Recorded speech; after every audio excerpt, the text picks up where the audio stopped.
सभी स्टूडेंट्स को मेरा नमस्कार। आज अपन राजनीति विज्ञान की इस इंट्रोडक्टरी क्लास में कुछ चीज़ों पर चर्चा करेंगे और इसमें मैं किसी टॉपिक विशेष को लेकर नहीं चलूँगा।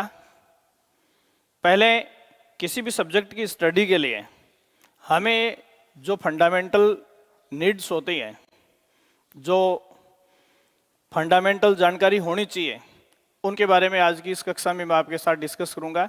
और इस कक्षा में डिस्कस करने के बाद अपन सबसे पहले राजनीति विज्ञान के विभिन्न परीक्षाओं में, जैसे स्कूल व्याख्याता है, असिस्टेंट प्रोफेसर है, नेट सेट या यूपीएससी की मेंस एग्जाम में जो सिलेबस होता है उस पर सीक्वेंस में टाइटल वाइज डिस्कस करेंगे और उसके बाद अपन टॉपिक वाइज अपने इस कक्षा को शुरू करेंगे। तो देखिए, आज की इस कक्षा में मैं आपको जो मूलभूत जानकारी दे रहा हूं उसमें सबसे पहले आप ये देखेंगे राजनीति विज्ञान। ये शब्द मैंने लिखा है जिसको अपन इंग्लिश में पॉलिटिकल साइंस कहते हैं। यहां देखिए, सबसे पहले आज हम किसी भी अध्ययन की विधा में किसी भी विषय की चर्चा करते हैं तो उसे हम साइंटिफिक मोड में स्टडी करते हैं, या यूं कह सकते हैं कि आज प्रत्येक विषय जो है वो किस पद्धति में पढ़ा जाता है, वो वैज्ञानिक पद्धति में पढ़ा जाता है। इसका मतलब ये है कि आज हमें हमारे अकादमिक कार्यक्रमों के माध्यम से जितने भी विषय पढ़ाए जा रहे हैं वो सब विज्ञान की प्रकृति को धारण करते हैं। अब देखो, यहाँ वैज्ञानिक होने के कई अर्थ लिए जाते हैं।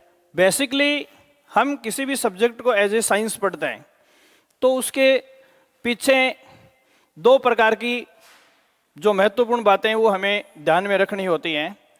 साइंस को हम पढ़ते समय जो दो महत्वपूर्ण बातें ध्यान में रखेंगे उनमें पहली बात क्या है? पहली बात है सिस्टेमैटिक स्टडी। ये देखिए, सिस्टेमैटिक स्टडी क्या कहलाती है? साइंस कहलाती है। और दूसरा, हम साइंस का जो मीनिंग लेते हैं वो है कार्य और कारणों की व्याख्या के संबंध में। कार्य कारणों की व्याख्या की प्रकृति इसमें पाई जाती है। कार्य कारणों की व्याख्या की प्रकृति का मतलब है कि अगर कोई भी मुद्दा हमें उस मानविकी विषय में या वैज्ञानिक प्रकृति वाले विषय में पढ़ाया जाता है तो उसकी विषय वस्तु वही हो सकती है जिसको हम अपने रेशन से, अपने तर्क से साबित कर सकते हैं, या यूं कह सकते हैं कि जो पढ़ रहे हैं उसकी वजह को हम तर्क के साथ प्रमाणित कर सकते हैं। तो कुल मिलाकर हम ये कह सकते हैं कि किसी भी प्रकार की साइंटिफिक स्टडी में बिना रीजन के किसी चीज को नहीं पढ़ा जाता है। दूसरी बात, आप किसी भी विषय को एज ए साइंस स्टडी कर रहे हो तो साइंस होने से पहले वो विषय आर्ट होता है। ध्यान रखेंगे, जैसे मैं कुछ मानविकी विषयों का यहाँ नाम लिख रहा हूँ जिनमें एक राजनीति विज्ञान है, लोक प्रशासन है, समाजशास्त्र है, एंथ्रोपोलॉजी है। किसी भी विषय का हम नाम लिखते हैं तो ये सब जब हम अध्ययन करना शुरू करते हैं तो सबसे पहले हमें इनकी प्रकृति में ये शब्द देखने को मिलता है, कला व विज्ञान। तो देखिए, आज हम जितने मानविकी विषयों का अध्ययन कर रहे हैं, जितने ह्यूमैनिटीज सब्जेक्ट को स्टडी कर रहे हैं, वो सब कला और विज्ञान दोनों हैं।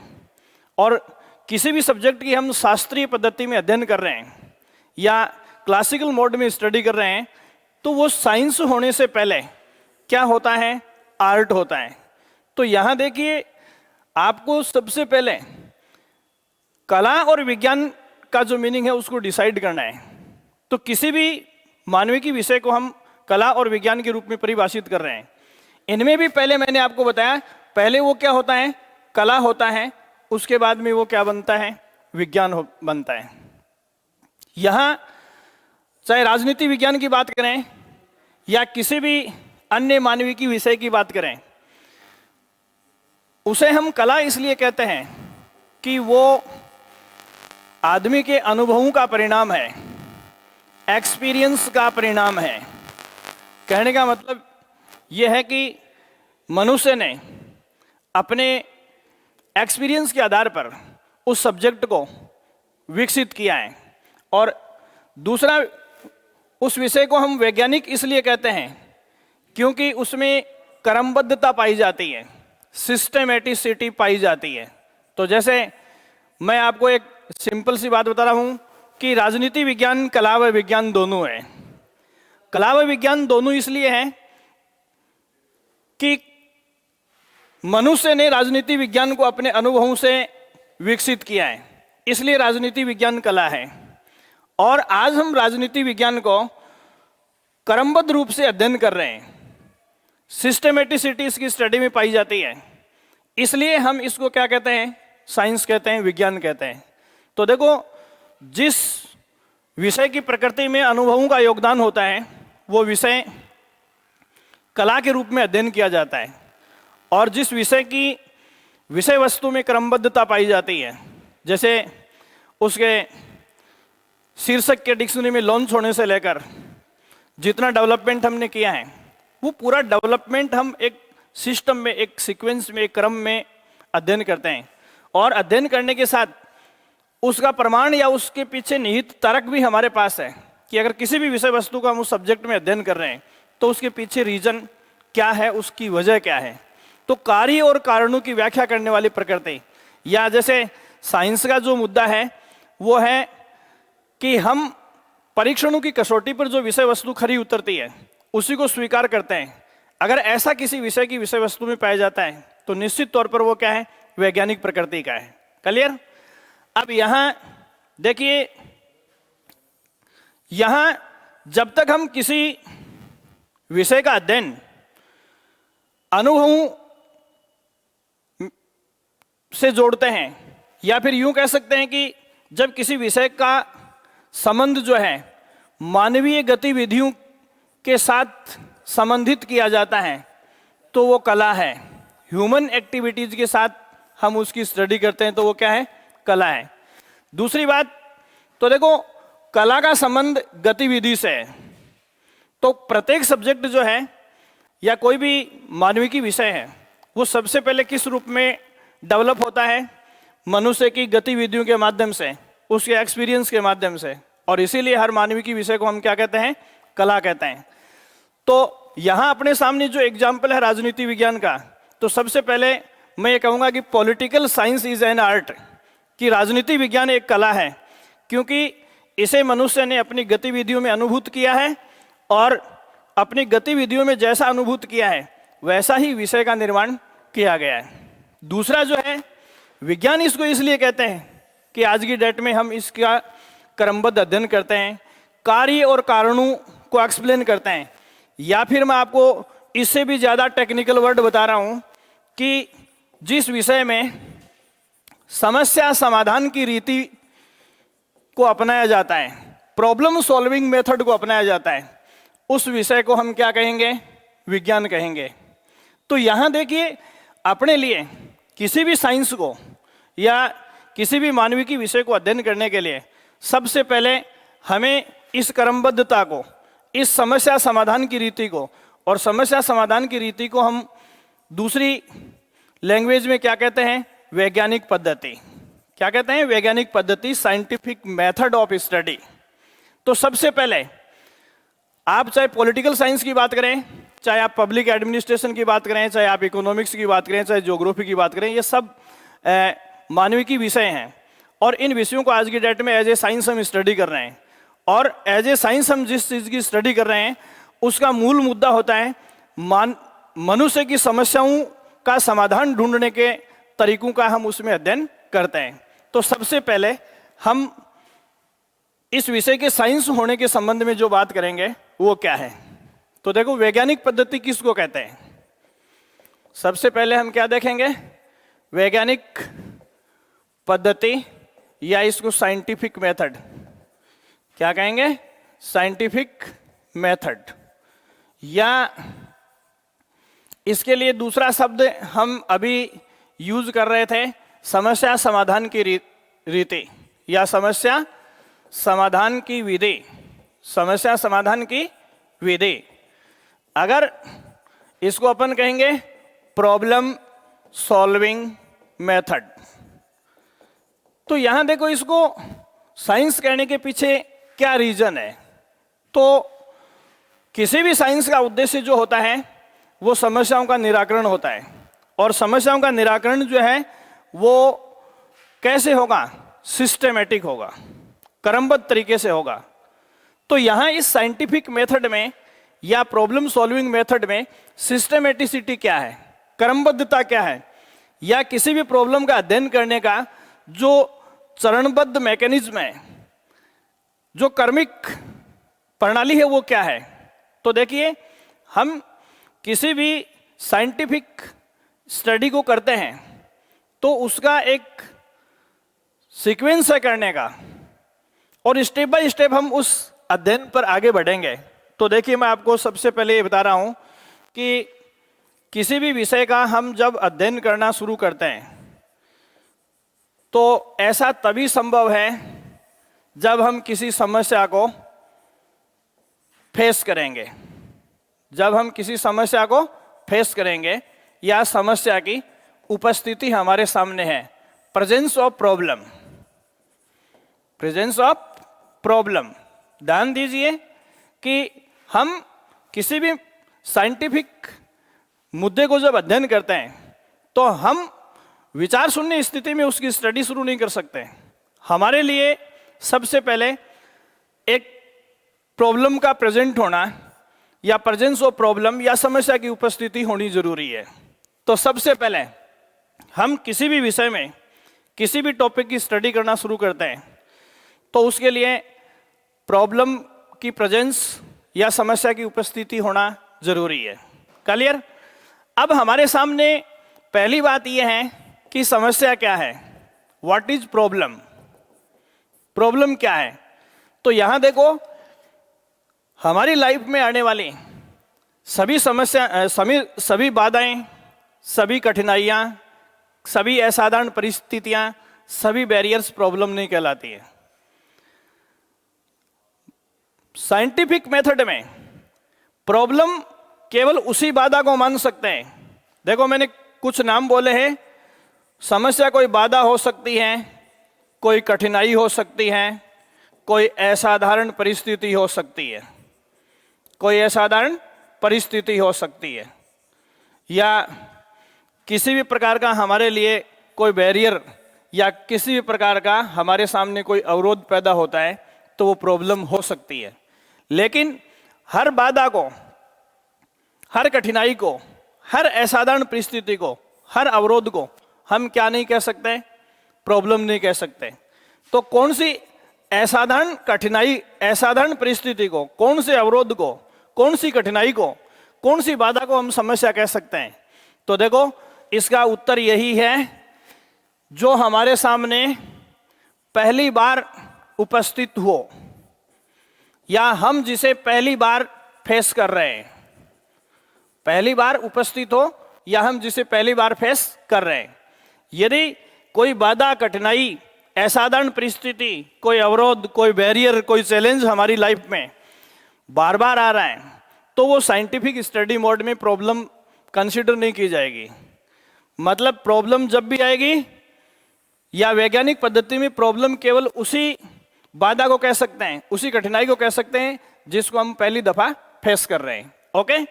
अब यदि कोई चीज हमारे बीच पहली बार आ रही है, हमारे सामने पहली बार आ रही है, इसका मतलब क्या है? मौलिक है। मौलिक का मतलब है कि उसके जैसी परिस्थिति को हमने पहले कभी फेस नहीं किया है, और जिस चीज को हम पहली बार सामना करते हैं वो हमारे लिए कैसी होती है? रिकॉग्निशन लेस, पहचान विहीन होती है, उसकी पहचान हमारे पास नहीं होती। तो देखो, समस्या क्या है, इस संबंध में ऑब्जेक्टिव टाइप सवालों को हम अध्ययन करें तो देखो, समस्या कोई बाधा, कठिनाई, असाधारण परिस्थिति या अवरोध हो सकता है, लेकिन सभी बाधाएं, सभी कठिनाई, सभी असाधारण परिस्थितियां और सभी अवरोध जो हैं वो क्या नहीं कहलाती हैं? समस्या नहीं कहलाती हैं। कौन सी कहलाएंगी? जिन्हें हम पहली बार फेस कर रहे हैं। और पहली बार फेस करने का मतलब ये है कि उसके एग्जाम्पल्स हमने कहीं स्टडी नहीं किए हैं। अगर उस प्रकार की बाधा को हमने पहले से कहीं फेस किया है या साहित्य में उन परिस्थितियों का हमने अध्ययन किया है तो वो हमारे लिए प्रॉब्लम नहीं है। प्रॉब्लम की पुनरावृत्ति हो सकती है वो। तो यहां देखो, मौलिकता और पहचान विहीनता, ये किसकी विशेषताएं हैं? समस्या की विशेषताएं हैं। अब यहां देखो, ऑब्जेक्टिव टाइप क्वेश्चन में इसकी क्या प्रासंगिकता है तो मैं आपको बता दूं। जैसे आपके सामने ये आ गया कि समस्या की विशेषता है, समस्या की विशेषता है, तो इसमें पहला ऑप्शन दे दिया आपके सामने, पहचान विहीनता। पहचान विहीनता। दूसरा ऑप्शन आप इसमें दे दिया आपको मौलिकता। क्या दे दिया?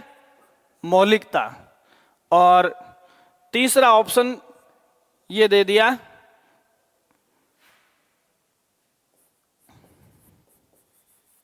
पहली दफा, और चौथा ऑप्शन दे दिया उपयुक्त सभी। अब देखिए, साइंटिफिक स्टडी मोड में या रिसर्च मेथोडोलॉजी में हम जिस प्रॉब्लम की चर्चा करते हैं वो क्या है? पहचान विहीन है, मौलिक है, उसको हम पहली दफा फेस कर रहे हैं। तो इस प्रश्न का उत्तर हमारे सामने क्या आ गया? चौथा आ गया। क्लियर हो गई? तो ये मैंने जो आपको बताया है वो क्या है? सबसे पहले हम वैज्ञानिक पद्धति में किसी भी विषय का जब अध्ययन करना शुरू करते हैं तो उसकी शुरुआत समस्या की उपस्थिति से होती है, with facing of problem. Problem क्या है? तो किसी भी विषय को वैज्ञानिक रीति में अध्ययन करने के लिए हमें सबसे पहले प्रॉब्लम के बारे में जानना जरूरी है। तो अभी वैज्ञानिक पद्धति का पहला चरण मैंने आपको बताया, समस्या की उपस्थिति। क्लियर? ये चीज आप ध्यान रखेंगे। दूसरी चीज मैं आपको जो बताना चाहता हूं वो क्या है? देखो, पहला चरण मैंने आपको बताया है समस्या की उपस्थिति। तो इसमें मैंने आपको बताया कि समस्या क्या है या किसे हम समस्या कह सकते हैं। दूसरा देखो, चरण जो है इसका या दूसरा स्टेप जो है वो समस्या की पहचान, रिकॉग्निशन ऑफ प्रॉब्लम। समस्या की पहचान या recognition of problem. Recognition of problem का क्या मतलब है? तो अभी जैसे मैंने आपको बताया कि हमारे पास सामने कोई मौलिक या पहली दफा कोई असाधारण परिस्थिति, कठिनाई, बाधा, बैरियर, चैलेंज अपने सामने आ रहा है जिसकी न पहचान है तो सॉल्यूशन होने की बात ही नहीं है, तो उसको हम क्या कहेंगे? समस्या मानेंगे। फिर जैसे ही कोई समस्या हमारे सामने उपस्थित है तो अगला पड़ाव, अगला स्टेप या अगला चरण या अगला फेज वैज्ञानिक पद्धति का क्या है? समस्या की पहचान करना, रिकॉग्निशन ऑफ प्रॉब्लम। तो यहां इस साइंटिफिक मेथड को आप छोड़ दो। मैं एक सिंपल सी बात आपको बता रहा हूं कि दुनिया की किसी भी चीज की पहचान जो होती है वो किससे होती है? किसी भी चीज की पहचान उसके लक्षणों से होती है। या जैसे सामान्यतः अपन बातचीत में कहते हैं कि पहचान आदमी की लक्षणों से होती है, तो आदमी के लिए हम ये बात बोलते हैं, वैसे ही हम प्रकृति की किसी भी विषय वस्तु के बारे में बोल सकते हैं। लक्षणों या लक्षणों का मतलब क्या है? कि जिस चीज की हम स्टडी कर रहे हैं उसकी पहचान उसकी लक्षणों से, उसकी विशेषताओं से, उसके फीचर्स से, उसकी कैरेक्टरिस्टिक्स से होती है। तो जो विशेषताएं हैं उन विशेषताओं के आधार पर हम किसी भी चीज की पहचान कर सकते हैं। तो यहां हमें किसकी पहचान करनी है? समस्या की पहचान करनी है। तो यहां देखो, समस्या की पहचान करने के लिए हमें किसका अध्ययन करना होगा? उसकी विशेषताओं का अध्ययन करना होगा। सबसे पहले किसका अध्ययन करेंगे? उसकी विशेषताओं का अध्ययन करेंगे। उसके कैरेक्टरिस्टिक्स का हम कैरेक्टरिस्टिक्स का अध्ययन करेंगे, उसकी फीचर्स का अध्ययन करेंगे। तो जैसे ही मैंने आपको बताया कि किसी भी विषय वस्तु के विशेषताओं का या लक्षणों का हम अध्ययन करते हैं तो हमें उसकी पहचान हो जाती है। जैसे इसका दूसरा एग्जाम्पल मैं आपको दे रहा हूँ। पेशेंट डॉक्टर के पास जाता है, पेशेंट डॉक्टर के पास जाता है और सबसे पहले वो उसकी बीमारी के लक्षण पूछता है और उन लक्षणों के आधार पर वो बीमारी की पहचान कर रहा है। इसका मतलब वो उस प्रॉब्लम की पहचान कर रहा है। और हो सकता है कि कुछ विशेषताएं ऐसी हों जिनको ओरली हम डॉक्टर को बताते हैं और उनसे डॉक्टर की पकड़ में आ सकती है प्रॉब्लम या बीमारी जो है वो पकड़ में आ सकती है, लेकिन एक्चुअल में उसे प्रमाणित या एविडेंट जो पहचान है वो किससे मिलेगी? वो हम लैब से जो टेस्ट करवाते हैं उनसे मिलती है। तो यहां किसी भी समस्या की पहचान के संबंध में उसकी विशेषताओं का लैब टेस्ट क्या है? उसकी विशेषताओं का लैब टेस्ट है कि हम उस प्रॉब्लम से संबंधित डेटा कलेक्ट करेंगे। क्या कलेक्ट करेंगे? डेटा कलेक्ट करेंगे। और उन डेटा का एनालिसिस जब हम करेंगे, डेटा कलेक्शन एंड एनालिसिस, उस प्रॉब्लम से संबंधित जो डेटा है उनको हम कलेक्ट करेंगे और उनका विश्लेषण करेंगे। तो किसी भी समस्या के संबंध में हम डेटा का कलेक्शन करके उनका एनालिसिस करेंगे और उससे हमें जो निष्कर्ष मिलता है, उस निष्कर्ष से उस प्रॉब्लम का क्या होता है? रिकॉग्निशन होता है। क्या होगा? रिकॉग्निशन। उस समस्या की पहचान होगी। और समस्या की पहचान हो गई, इसका मतलब यह है कि हमने उस प्रॉब्लम का क्या कर दिया है? नोमेनक्लेचर कर दिया है। क्या कर दिया है? नोमेनक्लेचर। नोमेनक्लेचर का मतलब है नामकरण। नामकरण का मतलब है कि जिस असाधारण परिस्थिति को हमने फेस किया था, जिसे पहले कभी फेस नहीं किया, जिसकी पहचान हमारे पास नहीं थी, उसको हमने क्या दे दिया है? कोई नाम दे दिया है, कोई संज्ञा दे दी है, कोई उपाधि उसको प्रदान कर दी है। तो देखिए यहां समस्या की पहचान से तात्पर्य किससे है? आपके पास मल्टीपल मीनिंग है इसके। समस्या की पहचान में क्या क्या गतिविधियां? विशेषताओं का अध्ययन या डाटा कलेक्शन और डेटा एनालिसिस, फिर जो कंक्लूजन या निष्कर्ष मिलता है उससे समस्या की पहचान, उसका नोमेनक्लेचर या नामकरण या उसको किसी प्रकार की उपाधि देना।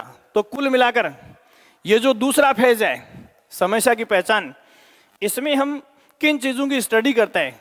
जिस किसी प्रॉब्लम को हम फेस कर रहे हैं, उस प्रॉब्लम से संबंधित जो उसके कैरेक्टर हैं, उसके लक्षण हैं, उसकी विशेषताएं, उन विशेषताओं को हम छांटेंगे। उनके बाद उन विशेषताओं का हम क्या करेंगे? एनालिसिस करेंगे। एनालिसिस करने के बाद हमें जो निष्कर्ष मिलता है उनके आधार पर हम उसकी पहचान करेंगे। पहचान करने का मतलब है कि हम उस प्रॉब्लम को कोई नाम देंगे, उसको कोई संज्ञा देंगे, नाउन प्रदान करेंगे या उसको कोई उपाधि प्रदान करेंगे। कहने का मतलब इस दूसरे चरण में हम ये डिक्लेयर करते हैं कि जिस असाधारण परिस्थिति का हम सामना कर रहे हैं, जिसे पहले कभी नहीं देखा, वो वास्तव में है क्या, उसका डिक्लेरेशन, उसकी घोषणा किस चरण में करते हैं? समस्या की पहचान नामक इस दूसरे चरण में करते हैं। क्लियर हो गई? तो एक बार फिर देखिए, वैज्ञानिक पद्धति का पहला चरण क्या है? समस्या की उपस्थिति। दूसरा चरण क्या है? समस्या की पहचान या recognition of problem. Recognition of problems में ये स्टेप होते हैं। अब हमारे पास दो काम हो गए हैं।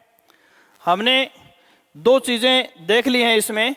पहली चीज ये देख ली हमने कि समस्या की उपस्थिति या समस्या क्या है, समस्या की पहचान कैसे करते हैं। अब साइंटिफिक मेथड का तीसरा चरण मैं आपके सामने रख रहा हूं।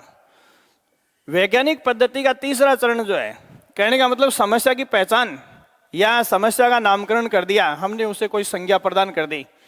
उसके बाद रिसर्चर को वैज्ञानिक पद्धति में तीसरा काम क्या करना होता है? तो रिसर्चर को वैज्ञानिक पद्धति में तीसरा काम ये करना होता है, परिकल्पना ऑब्लिक परिकल्पना निर्माण। परिकल्पना ऑब्लिक परिकल्पना, परिकल्पना ऑब्लिक परिकल्पनाओं का निर्माण। परिकल्पनाओं का निर्माण। देखिए मैंने यहां परिकल्पना एक वचन में लिखा है, परिकल्पनाओं ये बहुवचन में लिखा है, प्लूरल में। मतलब मेकिंग ऑफ हाइपोथेसिस। अब हाइपोथेसिस जो है ये किसी प्रॉब्लम के संबंध में एक भी हो सकती है और किसी प्रॉब्लम के संबंध में हाइपोथेसिस अनेक भी हो सकते हैं। इस टाइटल से ये मतलब है। अब इस बात को छोड़ दिए, साइंटिफिक भाषा को छोड़ दीजिए। अभी अपन ने ऊपर देखा है कि सबसे पहले हमारे सामने आती है समस्या, आती है उस समय हमें उसके प्रति हमारे पास पहचान नहीं होती है। उसके बाद उसकी पहचान करने के लिए हम उसका डेटा कलेक्शन और डेटा एनालिसिस का काम करते हैं। डेटा एनालिसिस करने के बाद में हमें उस समस्या की पहचान मिल जाती है, रिकॉग्निशन मिल जाता है, उस प्रॉब्लम को हम कोई नाम दे देते हैं। उसके बाद उस समस्या के समाधान की दिशा में हम आगे बढ़ते हैं। तो आगे बढ़ने के लिए हमारे दिमाग में कामचलाऊ विचार आते हैं या काल्पनिक विचार आते हैं कि हम ऐसा करें तो इस समस्या से बाहर निकल सकते हैं, हम ऐसा करें तो इस समस्या से बाहर निकल सकते हैं, ऐसा करें तो समस्या से बाहर निकल सकते हैं। कहने का मतलब किसी भी समस्या को जब हम फेस कर रहे हैं तो उसके समाधान को लेकर हमारे दिमाग में कुछ संभावित हल या विचार आते हैं कि ऐसा करने से इस प्रॉब्लम से पास आउट पाया जा सकता है, इस प्रॉब्लम का सॉल्यूशन ढूंढा जा सकता है। इन कामचलाऊ विचारों को या इन संभावित विचारों को हम क्या कहते हैं? हाइपोथेसिस कहते हैं। तो देखिए इधर ये हमारे दिमाग में उपजे हुए विचार होते हैं जिन्हें हम किसी समस्या का क्या मान सकते हैं? किसी समस्या का संभावित हल मान सकते हैं। किसी समस्या का क्या मान सकते हैं? संभावित हल मान सकते हैं, पॉसिबल सॉल्यूशंस। देखो हाइपोथेसिस जो है किसी प्रॉब्लम का पॉसिबल सॉल्यूशन है। सॉल्यूशन नहीं कह सकते, मतलब हम ऐसा मानकर चल सकते हैं कि ऐसा करने से संभवतया या पॉसिबली हमारा जो सॉल्यूशन है वो मिल सकता है। तो यहां देखिए किसी भी समस्या के संबंध में या किसी भी समस्या को हल करने के संबंध में हमारे दिमाग में या एक विचार आ सकता है और एक से अधिक विचार आ सकता है। तो कहने का मतलब ये है कि वैज्ञानिक पद्धति में हम इस तीसरे चरण में मेकिंग ऑफ हाइपोथेसिस या परिकल्पना निर्माण के चरण में किसी समस्या के संबंध में जो विचार करते हैं वो विचार एक हो सकता है और अनेक हो सकते हैं। तो किसी समस्या के संबंध में परिकल्पनाओं की संख्या एक हो सकती है और अनेक हो सकती है। ठीक है, तो यहां देखिए समस्या समाधान का संभावित हल या possible solution for a problem called hypothesis. किसी भी समस्या समाधान के लिए हमारे दिमाग में जो काम चलाऊ या संभावित हल का विचार आता है। तो देखो यहां क्या लिखते हैं कि ये संभावित हल है, किसी समस्या का संभावित हल है। और दूसरा लिख दिया किसी समस्या का संभावित मॉडल है, पॉसिबल मॉडल है, किसी समस्या का हल है, किसी समस्या का परिणाम है। ये चार ऑप्शन आपके सामने दे दिया कि हाइपोथेसिस क्या है। तो हाइपोथेसिस क्या हो गया? किसी प्रॉब्लम का संभावित हल या पॉसिबल जो सॉल्यूशन है वो आपके आंसर में आएगा। तो इसका ऑप्शन नंबर 1 जो है वो आपको इसका उत्तर मिलेगा। ठीक है, अब यहां देखो ये हमारे दिमाग में किसी भी समस्या के संबंध में एक या एक से अधिक जो कामचलाऊ विचार आते हैं उन कामचलाऊ विचारों को हम क्या कहेंगे? समस्या का संभावित हल कहेंगे। अब देखिए इसमें 3 चरण मैंने बता दिए वैज्ञानिक पद्धति के। पहला चरण मैंने आपको क्या बताया? पहला चरण मैंने आपको बताया है समस्या की उपस्थिति, दूसरा चरण समस्या की पहचान, तीसरा चरण हाइपोथेसिस। ठीक है, अब चौथा चरण मैं आपको बता रहा हूं सिद्धांत निर्माण। चौथा चरण क्या है? सिद्धांत निर्माण। अब देखिए इस सिद्धांत निर्माण के चरण में आपको क्या देखना है, यह भी बहुत बड़ी चीज है। देखिए वैज्ञानिक पद्धति में सिद्धांत से क्या तात्पर्य है? तो यहां आपको मैं सिंपली बता दूं कि परिकल्पनाओं का पुष्ट रूप, परिकल्पनाओं का प्रमाणित रूप, पुष्ट रूप क्या कहलाता है? सिद्धांत है। पहली बात, जो विचार हमारे दिमाग में आए थे किसी समस्या के सॉल्यूशन के संबंध में, और हमारे विचार उस प्रॉब्लम को सॉल्व करने में, उस समस्या का समाधान करने में यदि खरे उतरते हैं, तो इसे हम कहेंगे कि हमारी परिकल्पनाएं प्रमाणित हो गई है, हमारी परिकल्पनाएं वेरीफाई हो गई है, हमारी परिकल्पनाएं पुष्ट हो गई हैं, प्रमाणित हो गई है। तो देखो, हम ये कहेंगे कि verification of hypothesis called principle called theorem. तो सिद्धांत किसको कहेंगे? परिकल्पनाओं की पुष्टि या प्रमाणित रूप को कहेंगे। ठीक है, बट एक बड़ी चीज इसमें आपको ध्यान में रखनी है। देखो, परिकल्पनाओं का जो प्रमाणित रूप होता है वो एब्सोल्यूट वेरीफाई नहीं होता है। Absolute, not absolute verification. Not absolute verification का मतलब क्या है? देखो, ऑथेंटिक प्रमाण नहीं है, इसका मतलब क्या है? ऑथेंटिक प्रमाण नहीं है का मतलब यह है कि किसी भी समस्या के संबंध में हमने जो सिद्धांत बनाया है वो सिद्धांत उस समस्या से समानता रखने वाली सभी समस्याओं के लिए रामबाण औषधि नहीं हो सकती। देखो, एक बार फिर देखेंगे, किसी भी समस्या के संबंध में सिद्धांत उसके समाधान तो हैं, लेकिन वैसी समस्याओं के लिए वो सिद्धांत पेनिसिया या रामबाण औषधि नहीं होती है। कहने का मतलब, समरूप समस्याओं के ऊपर वो सिद्धांत प्राय समाधान देते हैं, लेकिन हमेशा वैसी समस्याओं का समाधान दे ये जरूरी नहीं है। इसका मतलब क्या है? तो इसको देखो, ये प्रमाणित रूप है। दूसरी भाषा में लिख रहा हूं यहां, सिद्धांत, सिद्धांत किसी समस्या के संबंध में, सिद्धांत किसी समस्या के संबंध में शंकायुक्त समाधान है, शंकायुक्त सत्य या शंकायुक्त समाधान है। ये देखिए, इस लाइन से आपको क्या लग रहा है? सिद्धांत किसी समस्या के संबंध में शंकायुक्त सत्य या समाधान है। तो देखो, सिद्धांत जो होते हैं, मैंने बताया कि प्राय समस्याओं का निराकरण करते हैं, लेकिन हमेशा समस्याओं का निराकरण करें यह संभव नहीं है। इसका मतलब क्या है? देखो, शंकायुक्त सत्य का मतलब क्या है? किसी भी विषय पर सिद्धांत सत्य तो है, लेकिन उस पर शंका की जा सकती है। इसका मतलब यह है प्रत्येक सिद्धांत जो है, प्रत्येक सिद्धांत उसकी आलोचना स्वीकार्य है।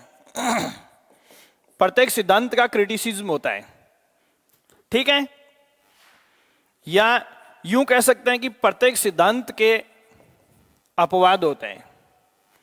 इसलिए देखो, दुनिया में जिस चीज के आलोचना हो सकती है, मतलब जिस चीज का क्रिटिसिज्म हो सकता है, जिस चीज के अपवाद होते हैं, जिसके एक्सेप्शन हो सकते हैं, वो क्या नहीं हो सकती? वो चीज शाश्वत नहीं हो सकती, शाश्वत नहीं हो सकती, सार्वभौमिक नहीं हो सकती, और सर्वत्र नहीं हो सकती, सर्वकालिक नहीं हो सकती। ये देखो, इन चीजों को मैंने आपके सामने ट्रेस किया है। ऐसी सच्चाई जिसके ऊपर हम डाउट कर सकते हैं, या जो डाउटफुल ट्रूथ होते हैं, उनमें ये चीजें नहीं पाई जाती। शाश्वत का मतलब यह है कि हमेशा के लिए लागू होने वाली बात नहीं है, कभी भी वो स्टडी के पैटर्न से बाहर निकल सकते हैं। दूसरी बात, सार्वभौमिक का मतलब यह है कि प्रकृति की प्रत्येक विषय वस्तु पर वो चीज लागू होने वाली नहीं है। सर्वत्र का मतलब है कि प्रकृति के हर स्थान पर वो चीज लागू होने वाली नहीं है। और सर्वकालिक का मतलब है कि जो चीज, जो सिद्धांत आज लागू हो रहा है वो कल भी रहेगा, परसों भी रहेगा, ये संभव नहीं है। कहने का मतलब निरंतर प्रत्येक विषय वस्तु पर, हर स्थान पर और हर समय लागू हो, ऐसा मादा किस में नहीं होता? सिद्धांतों में नहीं होता। या यूं कह सकते हैं कि प्रत्येक सिद्धांत की अपनी आलोचना होती है, प्रत्येक सिद्धांत का अपना दोष होता है, प्रत्येक सिद्धांत की अपनी कमी होती है, प्रत्येक सिद्धांत की अपनी त्रुटि होती है, प्रत्येक सिद्धांत के अपने दोष होते हैं। तो दुनिया में ऐसा कोई सिद्धांत नहीं हो सकता इस वैज्ञानिक पद्धति के चरणों में जिसमें कोई कमी न हो। इसलिए जहां कहीं भी हम सिद्धांतों का अध्ययन करते हैं तो निश्चित तौर पर प्रत्येक कार्य प्रणाली के सिद्धांतों में हमें क्रिटिसिज्म या आलोचना पढ़ने को मिलती है, उसकी कमियां मिलती हैं, उसके दोष मिलते हैं। तो यहां देखिए, एक बार फिर बता रहा हूं, पहले चरण में हमारे सामने समस्या आई, समस्या प्रेजेंस ऑफ प्रॉब्लम। उसके बाद हमने डाटा एनालिसिस, डाटा कलेक्शन और डाटा एनालिसिस के माध्यम से उस प्रॉब्लम का रिकॉग्निशन किया, उसकी पहचान की। तीसरी बात मैं आपको बताऊं कि जो हमारे दिमाग में कामचलाऊ विचार आए उस प्रॉब्लम को सॉल्व करने में या उस प्रॉब्लम से पास आउट पाने के लिए, उनको हमने हाइपोथेसिस, उपकल्पना या परिकल्पना नाम दिया। और उन विचारों को पुष्ट करने की कड़ी में जब हम आगे बढ़े, उन परिकल्पनाओं को हम वेरिफिकेशन देने के लिए आगे बढ़ते हैं, तो हमें किसका निर्माण करते हैं? सिद्धांतों का निर्माण करते हैं, थ्योरम का निर्माण करते हैं, डॉक्ट्राइन्स का निर्माण करते हैं। और प्रत्येक डॉक्ट्राइन जो है वो शंकायुक्त सत्य होता है, और जो शंकायुक्त सत्य है उसके लिए ये सब चीजें लागू होती हैं कि शंकायुक्त सत्य की आलोचना होती है या क्रिटिसिज्म होता है, उसके एक्सेप्शन होते हैं, उसकी डिमेरिट्स होती हैं, उसमें एरर्स होती है, ये सब चीजें उस पर लागू होती हैं। इसलिए किसी भी जो शंकायुक्त सत्य है उसकी ये विशेषताएं नहीं हो सकती। तो कुल मिलाकर बहुत ही सिंपल में हम ये कह सकते हैं कि सिद्धांत वैज्ञानिक पद्धति का वो पड़ाव है, सिद्धांत वैज्ञानिक पद्धति का वो पड़ाव है जिसमें हम परिकल्पनाओं को प्रमाणित करते हैं, लेकिन परिकल्पनाओं का ये प्रमाण, परिकल्पनाओं की ये पुष्टि, परिकल्पनाओं का ये वेरिफिकेशन या वेरिफिकेशन ऑफ हाइपोथेसिस सिद्धांत के पड़ाव पर क्या नहीं होता है? एब्सोल्यूट नहीं होता है, ऑथेंटिक नहीं होता है। और जो चीज एब्सोल्यूट नहीं हो सकती उसके उस बात को इंट्रोगेट किया जा सकता है, उस पर प्रश्नवाचक लगाया जा सकता है, और प्रश्नवाचक लगाया जा सकता है, उसमें ये सब चीजें होती हैं। क्लियर हो गई बात? तो ये वैज्ञानिक पद्धति का चौथा चरण है। फिर अपन पांचवें चरण की बात करते हैं, नियमीकरण या नियम निर्माण। नियम निर्माण, मेकिंग ऑफ रूल। ये देखिए, मेकिंग ऑफ रूल, और इसको क्या कह सकते हैं? Making of law. यहां देखिए, मेकिंग ऑफ रूल और मेकिंग ऑफ लॉ। लॉ तो यहां देखो, किसी भी समस्या के संबंध में हम अध्ययन करने चले थे, सिद्धांत के आगे हमारा पड़ाव क्या होता है? नियमीकरण, रूल या नियम निर्माण या मेकिंग ऑफ लॉ। इसमें क्या होता है? तो देखो,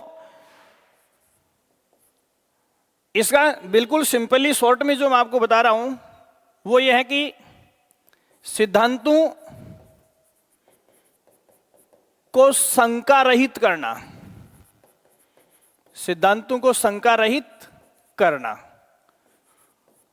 मतलब सिद्धांतों को इस हद तक प्रमाणित करना, सिद्धांतों को इस हद तक प्रमाणित करना कि उन पर कोई डाउट नहीं किया जा सके। इसका मतलब क्या है? वापस देखना, मैंने आपको बताया था कि सिद्धांत सत्य तो हैं, सिद्धांत सत्य तो हैं, पर उन पर शंका है। सिद्धांत सत्य हैं लेकिन उन पर क्या है? शंका है। जबकि नियम जो है, नियम शंकायुक्त सत्य है, शंकायुक्त सत्य होते हैं। इसका मतलब क्या है? प्रत्येक नियम जो है वो शाश्वत है, प्रत्येक नियम जो है वो क्या है? सर्वकालिक है, प्रत्येक नियम जो है सार्वभौमिक है। क्या है? सार्वभौमिक है। और प्रत्येक नियम जो है वो सर्वत्र है, प्रकृति के हर स्थान पर लागू होने योग्य है।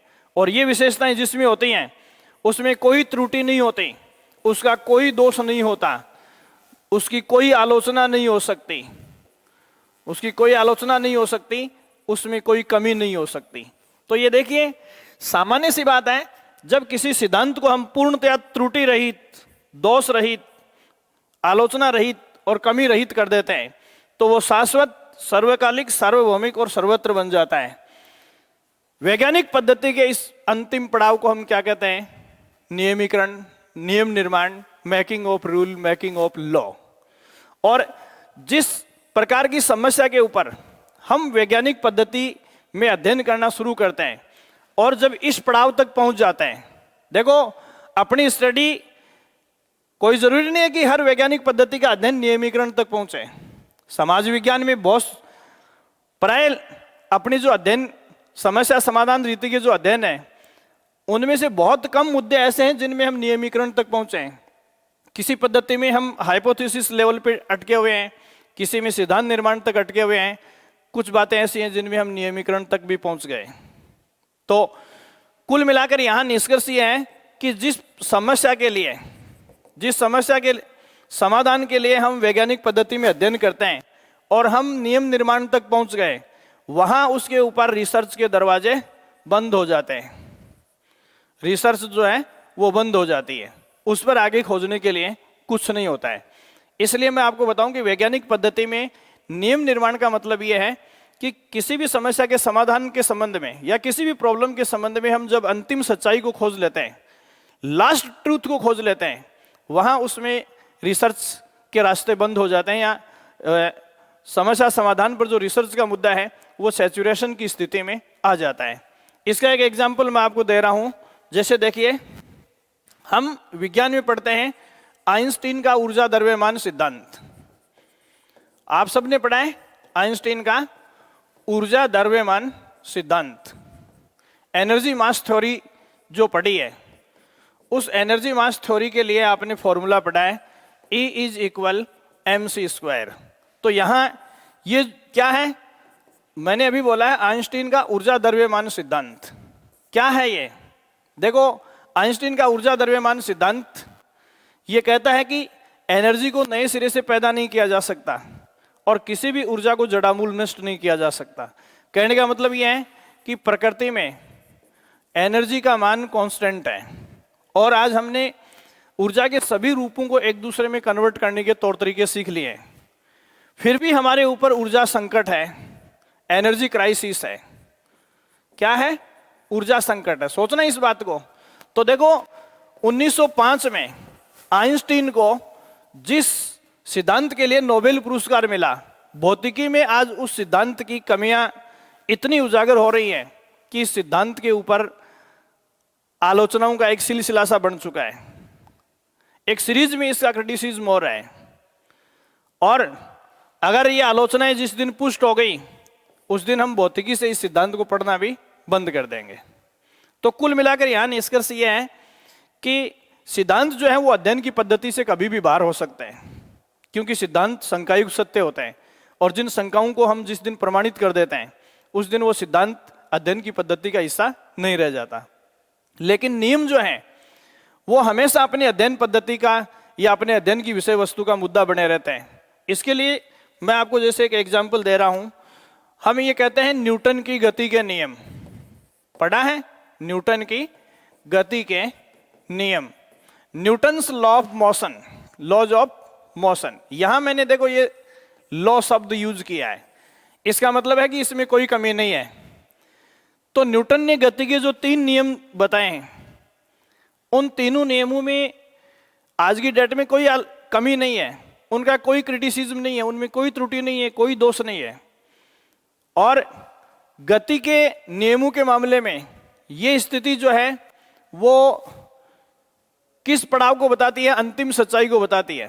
इसलिए जिसको हमने नियम में कन्वर्ट कर दिया वो परमानेंट अध्ययन की विषय वस्तु शास्त्र में बन जाती है। तो यहां देखो, चाहे अपन पॉलिटिकल साइंस का अध्ययन करें, चाहे हम किसी अन्य मानविकी विषय का अध्ययन करें, जब भी किसी नई विषय वस्तु का हम उसमें समावेश करेंगे या उस सब्जेक्ट में उस नई विषय वस्तु को हम एंट्रेंस देंगे, तो एंट्रेंस देने से पहले उसके ऊपर रिसर्च वर्क चलेगा और उस रिसर्च वर्क के यही मोटे तौर पर 5 चरण होंगे। मैंने आपको बताया है, सबसे पहले समस्या आएगी, समस्या की उपस्थिति। Presence of problem. दूसरा मैंने आपको बताया समस्या की पहचान, रिकॉग्निशन ऑफ प्रॉब्लम, समस्या की पहचान या रिकॉग्निशन ऑफ प्रॉब्लम। प्रॉब्लम के संबंध में डाटा कलेक्शन करना, एनालिसिस करना और उसको कोई नाम देना। तीसरा है परिकल्पना निर्माण, मेकिंग ऑफ हाइपोथेसिस, परिकल्पना निर्माण। चौथा मैंने आपको बताया है सिद्धांत निर्माण, क्या बताया है? सिद्धांत निर्माण। और पांचवा मैंने आपको बताया है नियमीकरण, मेकिंग ऑफ रूल। यहां देखिए, कोई भी विषय वस्तु जब सब्जेक्ट में, किसी सब्जेक्ट में नए सिरे से डालेंगे तो उस विषय वस्तु के ऊपर रिसर्च जो है वो इसी मोड में चलेगा। इसको हम कहते हैं वैज्ञानिक पद्धति। तो कोई भी विषय वस्तु किसी साइंस में या किसी विषय में या किसी शास्त्र में हम पढ़ेंगे तो उस विषय वस्तु को पहले इस ट्रैक से प्रमाणित किया जाता है और प्रमाणित करने के बाद में उसको सब्जेक्ट की विषय वस्तु के रूप में मान्यता कब मिलती है। तो इस संबंध में मैं आपको बताऊं कि आज विश्व के विभिन्न हिस्सों में जो सब्जेक्ट पढ़ाए जाते हैं उन सभी विषयों के ऊपर इंटरनेशनल कांग्रेस का निर्माण हुआ है। मतलब एक अंतर्राष्ट्रीय स्तर का ऑर्गेनाइजेशन है और उस ऑर्गेनाइजेशन की समय समय पर सभाएं या अधिवेशन होते हैं और उन अधिवेशनों में जो नए रिसर्चर हैं वो अपनी रिसर्च को उन अधिवेशनों में उस कांग्रेस के पटल पर रखते हैं कि मेरी तरफ से इस विषय में ये नया मुद्दा है जिसका हमें अध्ययन करना चाहिए, सब्जेक्ट की विषय वस्तु में डालना चाहिए और इसको डालने का कारण ये है। पहले से अगर वैसी कोई विषय वस्तु हम अध्ययन कर रहे हैं उस विषय में, उसको हटाना है तो उसके खिलाफ जो प्रबल आलोचनाएं हैं उसको उस सब्जेक्ट की इंटरनेशनल कांग्रेस के अधिवेशन में रखा जाता है। और यदि रिसर्चर का आर्गुमेंट प्रॉपर है और उस सब्जेक्ट की इंटरनेशनल कांग्रेस उस विषय वस्तु को स्वीकार कर लेती है तो उसे हम उस सब्जेक्ट के स्टडी पैटर्न में शामिल कर लेते हैं और ऐसे एक एक दो दो मुद्दे जुड़ते जाते हैं और सब्जेक्ट का जो स्कोप है वो बढ़ता जाता है। तो मेरे कहने का मतलब है कि आज की डेट में हम जिन विषय वस्तु को साइंटिफिक मोड में अध्ययन कर रहे हैं, जिस विषय वस्तु को साइंटिफिक मोड में अध्ययन कर रहे हैं, उन सब के लिए हमें वैज्ञानिक पद्धति का अध्ययन करना जो है वो बहुत ही जरूरी है। जब तक हम साइंटिफिक स्टडी के बारे में नहीं जानेंगे तब तक हम उस विषय की एज ए साइंस स्टडी नहीं कर पाएंगे। ठीक है, तो यहाँ देखो मैंने आपको जो चीज़ बताई है वो चीज़ क्या है? साइंटिफिक स्टडी पैटर्न या वैज्ञानिक पद्धति का जो प्रक्रम है वो प्रक्रम आप इस तरीके से ध्यान में रखेंगे। तो चाहे आप साइंस पढ़ें, चाहे आप किसी भी विषय को पढ़ें या फिर जैसे आगे टीचिंग मेथड्स का जो सिस्टम है वो भी अपन इसी तरीके से देखेंगे। तो कुल मिलाकर आज की क्लास का मेरा उद्देश्य जो है वो आपको कोई टॉपिक करवाना नहीं है। मेरा उद्देश्य है आगे जब हम इस चैप्टर को शुरू करेंगे या अपने सब्जेक्ट को शुरू करेंगे तो ये सारी चीज़ें आपकी ग्रिप में होनी चाहिए। तो यहाँ ये एक सामान्य सा इंट्रोडक्शन था साइंटिफिक स्टडी मेथड का। ऐसे ही एक दो क्लास के माध्यम से आपको इस सब्जेक्ट को पढ़ने के तरीके में आपको बताऊंगा। उसके बाद अपन स्टेप बाय स्टेप इस क्लास को या अपने सिलेबस को शुरू करेंगे। Thank you so much.